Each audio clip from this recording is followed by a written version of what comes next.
With that, ladies and gentlemen, let's now turn our attention to the key highlights of ReproSex 2024. To walk us through this, we are honored to have Mr. Kunle Adeniyi, Country Representative UNFPA Sri Lanka, Country Director UNFPA Maldives. Ladies and gentlemen, let's give a big round of applause and welcome him.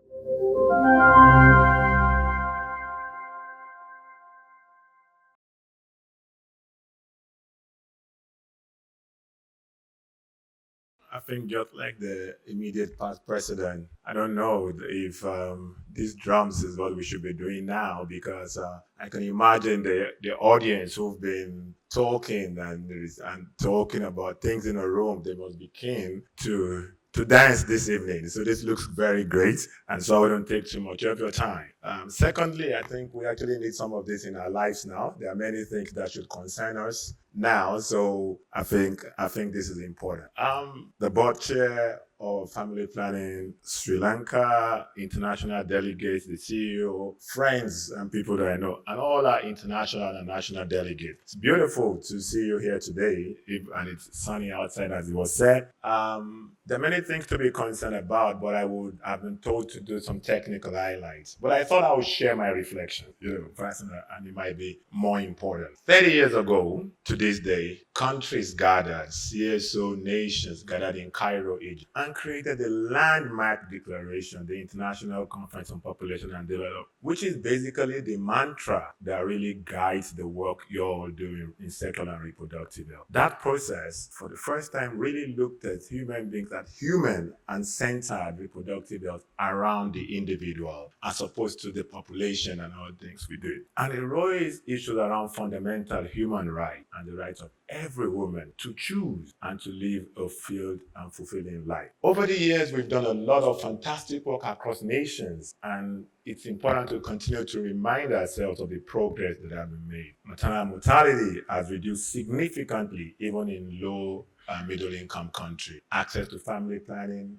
information, and services has significantly increased. And 20 years ago, when I started this work, we were in somewhere else, and I started in HIV, and I've seen this significant improvement in knowledge, in science, in experience, and in partnership, across the world that has built that. However, if someone told me that in 2024, we will be seeing a regression in rights and choices for women, young people, and families, it would have been some kind of a doubt for me. And that is when we talk about the dynamism of humans, what we are. Every time we continue to change and metamorphose, and new ideas come, new thinking comes, and it should not be the strangest of things. But what that calls for is that we that are in this room and around needs to continue to be that guard, that wall that really preserves the rights and choices of everyone. So I congratulate you for coming far and wide to do this and to speak about these issues. And because you've done that, ReproSex 2024 becomes a significant conference. And I'm sure that some years to come, we will refer to this day in this room on what we started. I congratulate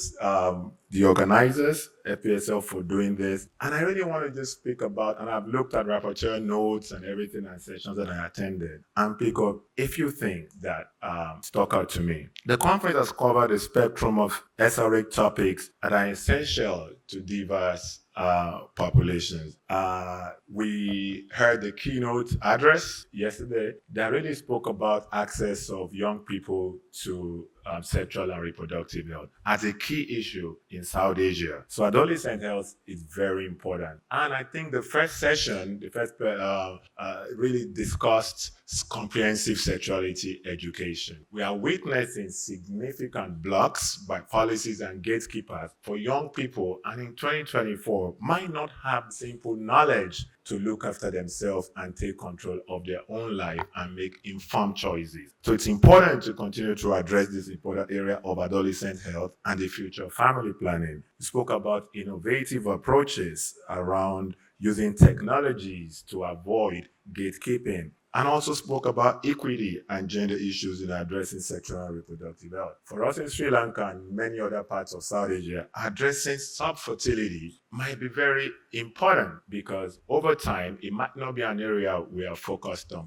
Many countries and nations, thought as family planning as a control measure, but now the rights of the woman to also our work in ensuring that we do knowledge and technologies to also support the person who wants to have a child remains an area that I think we can do more work, and that also came out in these areas. We spoke about the need for legal reforms in many areas. We know that the laws are some issues that have been used to hamper. I think to say that the woman's body is over legislated, and everything around the woman's body will create some form of legislation or order. I don't know if there should be legislation at all, but I know that it is completely over regulated and legislated. So I work to continue to work for legal reforms in SRH universally and those issues, and to discuss potential way for strong legal foundation. It's not going to come tomorrow, but to continue to make sure that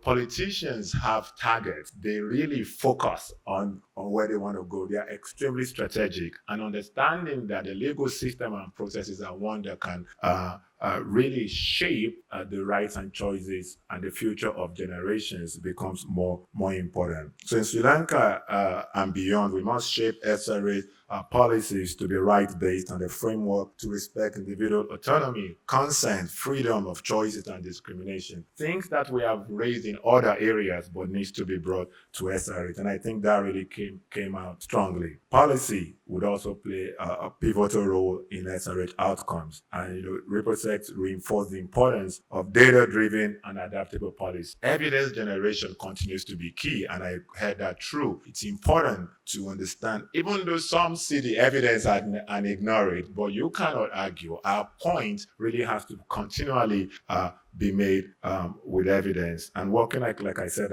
around comprehensive policies would be great. There might be a need of programmatic shifts, and I think the speaker before me mentioned that on centering programming around access and inclusivity and equity. I work for the United Nations Population Fund, the lead UN agency around sexual and reproductive health, and I remember that at some point we were very generalistic in programming, but if you do programming in a completely generalistic way, you will leave people behind, because we are not all starting from the same place, and we do not. I don't know how many of us have seen that equality stair thing, that we're not all starting from the same place. So it's important to consider the more vulnerable population in our programming, and to ensure that we can reach people wherever they are and in the way they need to be reached. So we need to input flexibility in our programming, and specifically target young people, LGBTQ communities, and even people with disabilities that we might seem to not, there must be significant focus on this group. There's a significant role of government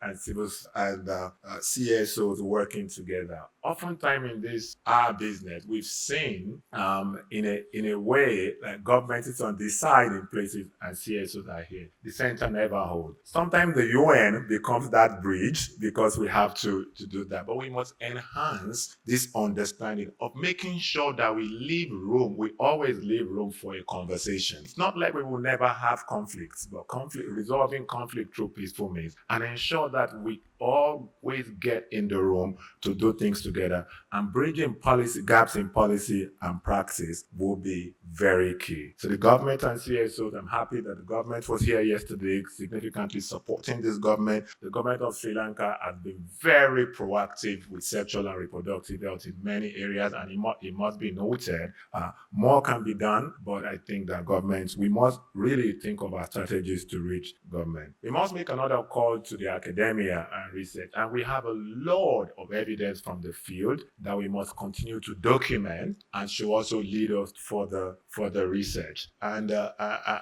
it's key that we both scientific and sociological research studies are necessary to begin to adapt. I do not know when we had the last. I was talking to a friend who works for an organization doing research on new contraceptive methods. And we know that how often do we do this, and some more work needs to be done on that. But also to better understand decision-making processes, how people arrive at decisions, the conceptualization stages of life, especially around young people. It will be important to better to document. And I think ReproSex really spoke about this, which is indeed very commendable. There's many more things to say, but I just want to reiterate the power of partnership. Building alliances like this conference has done will be very significant to leverage that, and I think we can move faster and further in doing that. I do hope, and I'm thinking that this conference leads to some kind of journal, whereby we journal our experiences, we document this through FPSL. IPPF is a major, partner-based organization that we can continue to document this and also prepare for next year or the next time. I hope that this is continuous and that we can build, and it can be stronger, and we build more engagement to do more in this. With that, partnership will strengthen. We will be able to respond to the needs of our people and carry the torch further. I thank everybody for listening to me. It's a very beautiful country. I've been here 2.5 years, as you know. I don't look very Sri Lankan, but I don't look very. But I'm completely imbibed in rice and curry. So if you've not had rice and curry, please make sure you do that whilst you're here. Sri Lanka is special. The spice is good enough, and it's not so hot. So thank you so much, and I really wish you all the best as we continue to advance rights and choices for all. Thank you.